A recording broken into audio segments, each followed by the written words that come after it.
Hoy, 3 libros, 3 historias y 3 protagonistas se unen. Muki, Teresa y Roxana decidieron contar sus experiencias y transformarlas en valiosos libros. Las ganas de salir adelante y de no rendirse las llevó a escribir y a darse cuenta que más allá del dolor siempre hay un susurro de esperanza para decirle olé a la vida.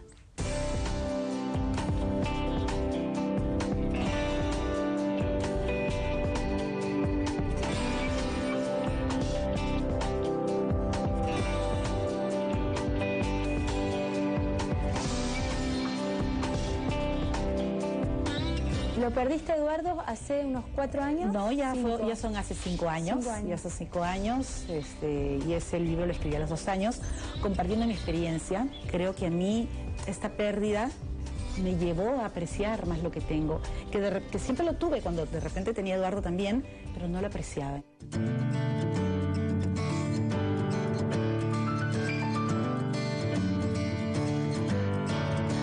¿Dónde comienza la historia que nos trae aquí y por la cual has escrito Mi Mami, pues?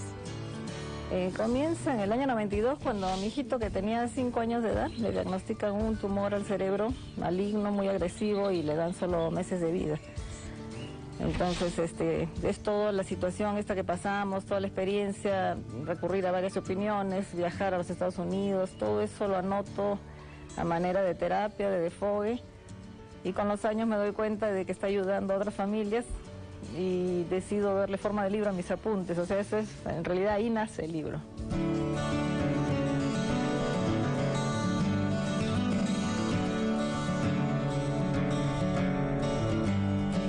Estamos aquí por ti y por Más allá del dolor, este libro maravilloso que cuentamos cómo nace y de qué se trata.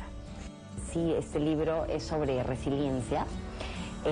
Bueno, en realidad este libro trata sobre la capacidad que tienen algunas personas de salir adelante en la vida, ¿no? O sea, las personas enfrentadas a situaciones muy difíciles reaccionan de distintas maneras, ¿no? Mientras algunas se enferman, desarrollan síntomas, incluso hay gente que puede llegar, pues, a cometer atrocidades y hasta suicidarse.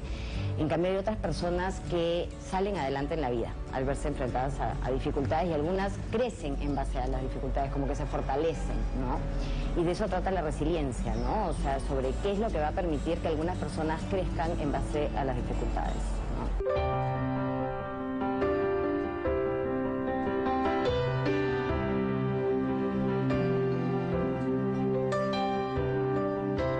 Accidente automovilístico, y eso lo complica más, ¿no? Cuando hay una pérdida que no es una enfermedad, que nos va preparando, que es un golpe así de repente.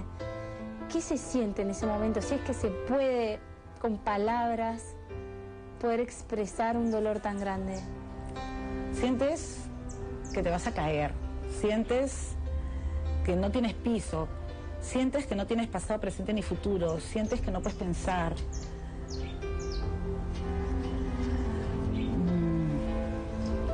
Sientes que qué pasó, ¿no? Yo me acuerdo mucho de eso, ¿no? ¿Y qué pasó? ¿Y dónde está Eduardo, no? ¿Y dónde está Eduardo? ¿Y qué pasó? Y me apenas acordarme, ¿no? Porque la sensación, el desconcierto, la angustia, me acuerdo mucho de las angustias que sentí todos los primeros meses, ¿no? Fueron angustias muy, muy fuertes.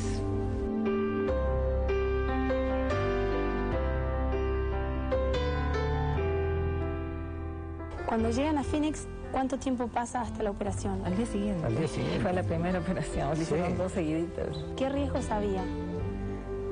De que muriera, de que no aguantara la operación, porque podía ser un tumor muy vascularizado, y como que fue un poco riesgosa porque manipulaban el tumor y el corazón se aceleraba y sangraba demasiado. Todo el primer año de la pérdida de Eduardo fue fatal para mí, fue fatal, ¿no? Lo que pasa es que me sucedieron muchas cosas también, robos, no me encontré con gente muy buena. O sea, eso, como tú dices, qué piña. La gente me decía, qué piña, Muki. O sea, me acuerdo que mis suegros, pero no entiendo, ¿no te habrán hecho algo, brujería? ¿Cómo van a hacer eso? Pero, o sea, no entiendo, o sea, ¿por qué te están pasando tantas cosas negativas, no?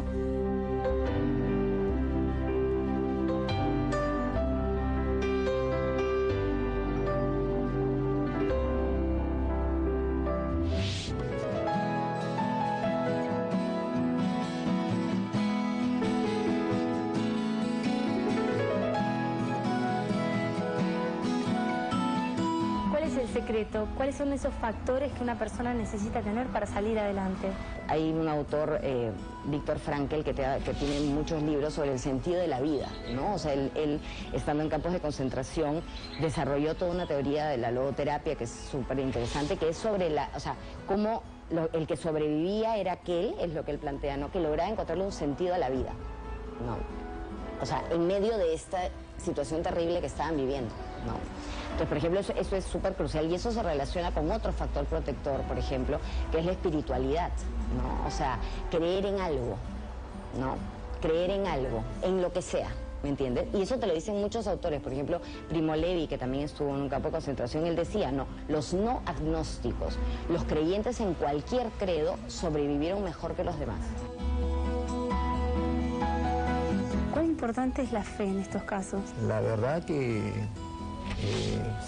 Es lo único si que te uno mantiene. pierde la fe, pierde el ánimo, pierde lucidez y se va hundiendo, ¿no?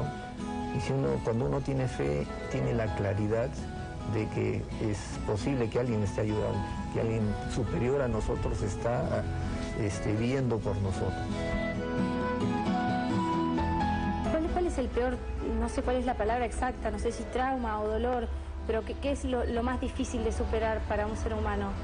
Esto depende de muchos factores, o sea, los factores de riesgo, se puede decir, para la salud mental son muy variados, o sea, depende del tiempo de exposición al factor de riesgo. O sea, hay traumas muy fuertes, por ejemplo, como puede haber un terremoto, ¿no? O sea, y pueden morir familiares, ¿no?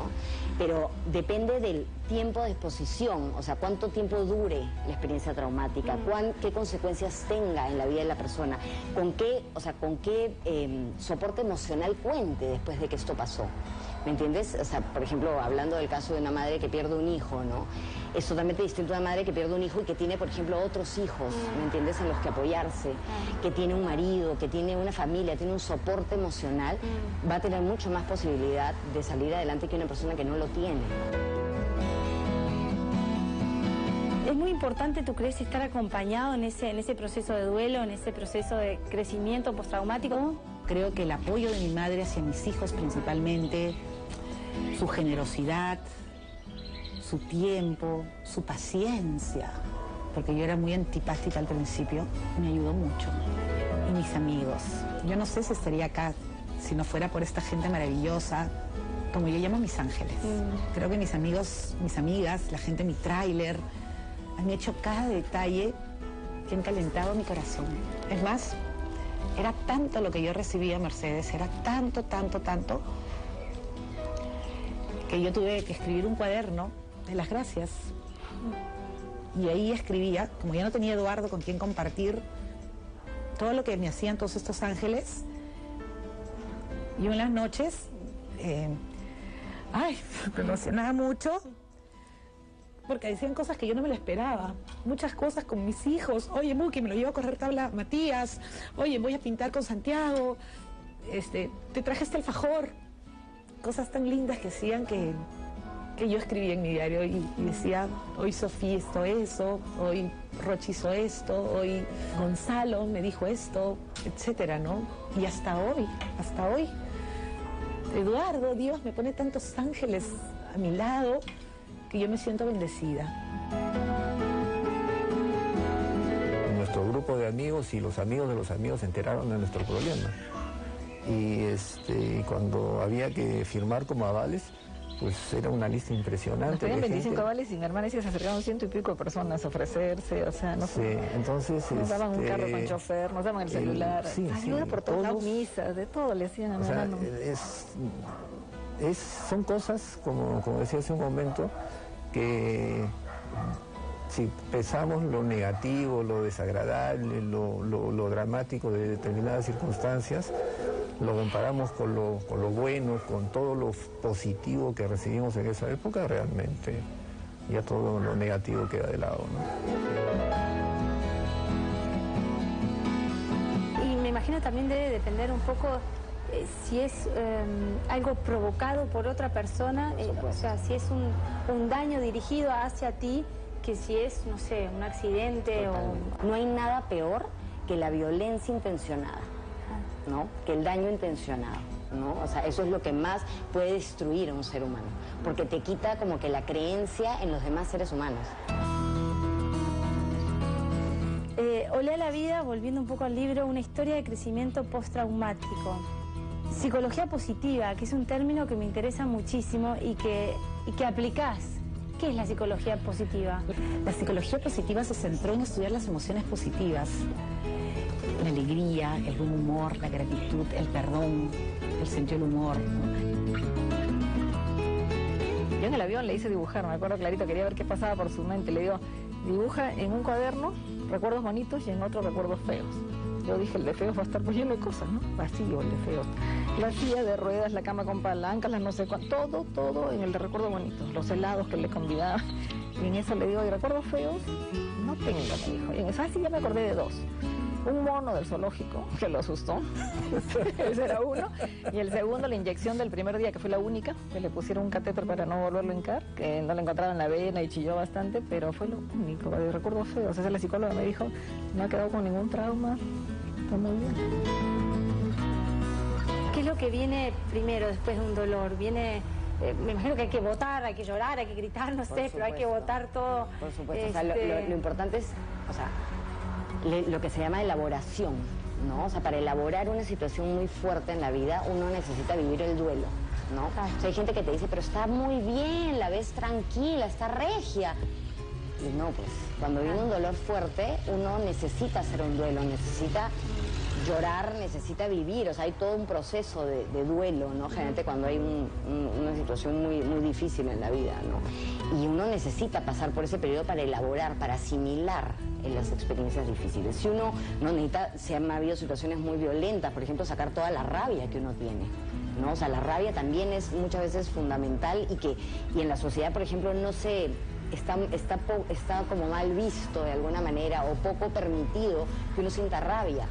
No es como que la pena es mucho más aceptada, ¿no? La rabia es como que es más, ¿no? Y la gente le cuesta a veces conectarse con la rabia de lo que le ha sucedido y es importante, no es que esa rabia la vas a desfogar con otro, pero es importante que tú puedas sentir también esa rabia de las cosas que te han tocado vivir. En ese libro me salió la rabia, me salió la tristeza, pero creo que al final me salió el amor.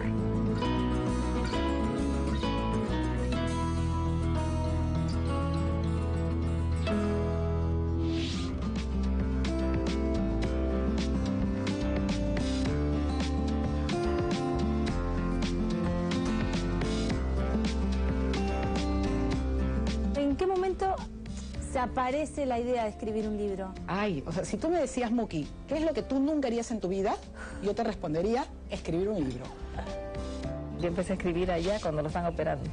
Cuando sale de la operación me parece que empiezo a escribir. Mis primeros apuntes son allá contándole a mi mamá, como una carta con mi mami contándole lo que estaba viviendo. La pérdida de Eduardo fue un toro que me tiró al piso, ¿no? Y cuando estoy acá, llego a Lima, yo ya no dictaba talleres. Cuando pierdo a Eduardo digo, yo ya no voy a dictar ningún taller. ¿De qué motivación? ¿De qué ganas de vivir? No hay forma. Finalmente dicté. Y esa noche sentí que yo también vencí al toro, ¿no? Y para mí dictar esos talleres y el reconocimiento que tuve ahí fue como decirme, de nuevo estoy en el ruedo. Y de ahí el título del libro, Olé a la vida. Y de ahí me voy a Chile porque estábamos viendo la posibilidad de crear una sucursal en Chile de precisión empresarial y justo el papá de una amiga estaba ahí estaba de embajador, nos hospedamos ahí y él es comunicador y él me dice, olé a la vida, Muki. Y yo, olé a la vida, no creo, Hugo.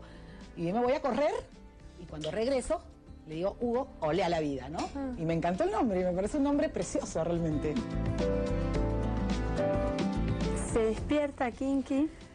Y ahí viene el título de mi libro. O sea, el doctor Green, que era residente, nos dice que no, así me dijo, que no me asuste. Bueno, ellos hablaban inglés y había que hablarle en español y darle indicaciones a mi hijo cuando despertara. Entonces me dice que no me asustara, que iba a estar muy hinchado, muy conectado a monitores, con agujas. Y me prepara, pero a la hora que entro el cuadro fue horroroso porque era... Mira, las películas de Rocky del boxeador se quedan cortas. O sea, mi hijo había estado emparnado boca abajo, le habían abierto el cráneo y toda la sangre se le venía a la cara. Era los ojitos hinchados, la boca reseca. tenía agujas, chupones por todo el cuerpo, no había un espacio para darle un beso, creo. O sea, me acerqué a besarlo con justo su carita, así, pero no podía porque lo desconectaba de algo, ¿no? Y el doctor me dijo que me calmara, que llorara, que lo mirara un rato y que cuando ya estuviera tranquila, trate de hacer que mueva sus manitos y todo, ¿no? Entonces él estaba inmóvil, ¿no? Pero movía sus ojitos un poquito, abrió un ojito y lo cerró. Y de repente abrió y como que lo fijó, ¿no? Entonces le digo, papito, ¿sabes quién soy yo? Y lo cerró, no me contestó en un momento, pero con sus dos ojitos cerrados me dijo, mi mami, pues, como diciendo, ¿quién vas a hacer, no? Entonces, ya te imaginas, ¿no? Fue la frase más linda y más reconfortante que he escuchado en toda mi vida. Cuéntame un poco más del libro. ¿Está dirigido a quién el libro? ¿O fue un tema más tuyo? Es un tema mío. Un tema de catarsis. Fue ser mi catarsis. Ah, sí. Definitivamente fue mi catarsis. Es más, fue muy gracioso con el chico que escribió el libro, el editor de Mesa Redonda, que un día lo veo casi llorando. Cuando ella hablaba y le contaba mi testimonio. ¿Qué pasó? No, nada, Muki, me dijo, ¿no? Sí, fue mi catarsis. ¿Qué sentías al escribir o después al escribir? O sea, uno muchas veces, el que escribe un libro, dice que es como una terapia, ¿no? Que uno se desahoga al poder poner sus sentimientos. Sí, pero también te pasa lo contrario. O sea, por eso me ha demorado tanto tiempo en sacar el libro, porque a veces me agarraba mis apuntes y en lugar de avanzar, leía. Y te hacía revivir todo. O sea, bien fuerte. Y no avanzaba una línea. Simplemente me quedaba ahí porque lo guardaba, ¿no? O sea, no quiero. O sea, por más de que fue un final feliz, digamos, pero te quitaba las ganas de escribir porque revivías todo, sentías hasta los olores, o sea, es increíble, pero una cosa que te quitaba las ganas de seguir escribiendo. Entonces, han pasado de repente 2 años y yo no cogí el libro, de repente lo volví a agarrar, así, cosas así, ¿no? Entonces no ha habido una secuencia, sino simplemente en el momento que me provocaba ver mis apuntes y estaba de ánimo, lo agarraba. ¿Y qué alegrías, qué satisfacciones te ha dado el libro? Muchas, ¿no? ¿Por qué? Porque en este proceso de lucha, en este proceso de estar en el ruedo, descubres un montón de cosas de ti que si no hubiera pasado eso, no hubieras sabido que podías.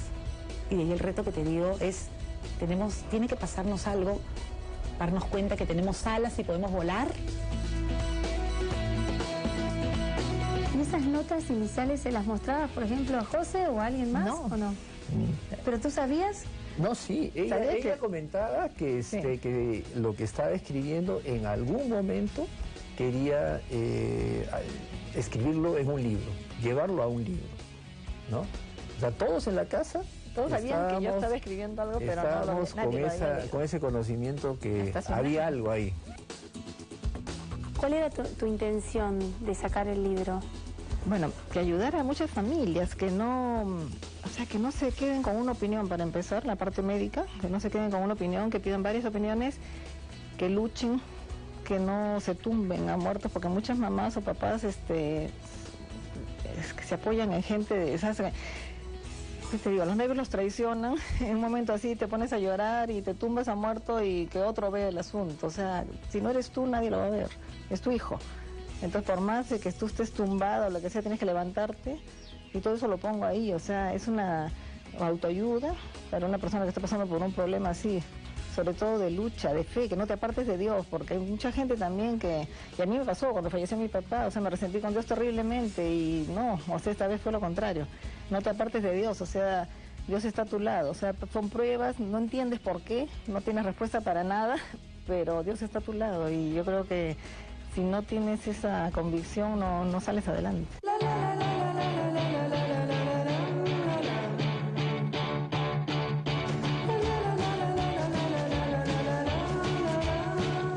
Ahora me muero de ganas de escribir un libro, que creo que 4 veces el contenido de ese, porque creo que me han pasado tantas cosas después de esto. Lo que quiero es encontrar el tiempo. Ya he comenzado a escribir algunos apuntes, y creo que tiene que ver algo con la gratitud, ¿no? Que tiene que ver este libro con todo lo que Dios me regaló después de esta pérdida, ¿no? Yo dije, este año termino el libro, ya mi hijo está bien, si me voy a poner a pensar en los controles futuros, no lo voy a terminar, y acá termina con un final feliz, mi hijo graduándose, se recibió de ingeniero industrial, y ahí termina el libro en realidad, ¿no?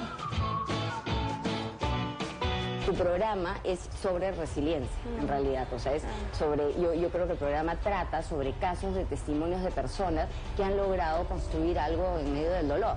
O sea, la persona igual puede tener una buena vida y siempre va a tener este tema ahí dentro suyo, pero puede aprender a convivir con eso y puede igual crear algo con eso, ¿no? Como crear libros